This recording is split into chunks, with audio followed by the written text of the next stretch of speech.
अस्सलाम वालेकुम my YouTube family, कैसे हैं आप लोग। उम्मीद करती हूँ आप लोग खैरियत से होंगे। जैसे कि आपको पता है कि हम लोग अपने घर में जो है वो शिफ्टिंग वगैरह चल रही थी, थोड़ा काफ़ी ज़्यादा हम लोग बिज़ी थे।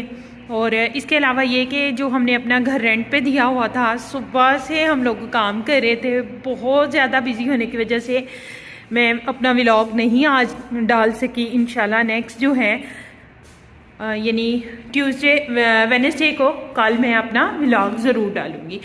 ये जी किचन का ये किराएदारों ने हाल किया है।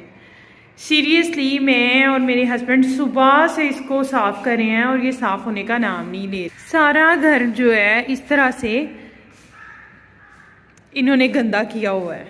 सुबह से मैं और मेरे हस्बैंड घर साफ़ कर रहे हैं। काफ़ी ज़्यादा गंदगी थी, अल्हम्दुलिल्लाह काफ़ी बेटर हो चुका, थोड़ा रह गया लेकिन खैर अल्हम्दुलिल्लाह।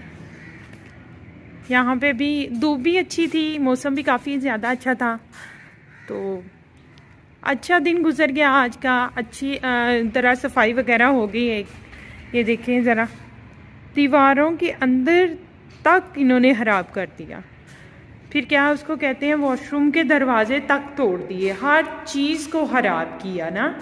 घर के कोई चीज़ ऐसी नहीं है। देखें इतना गंदा घर, दरवाजे तक ये देखें सारे दरवाजे ऐसे इन्होंने तोड़ दिए, सारा घर ये देखें ख़राब कर दिया।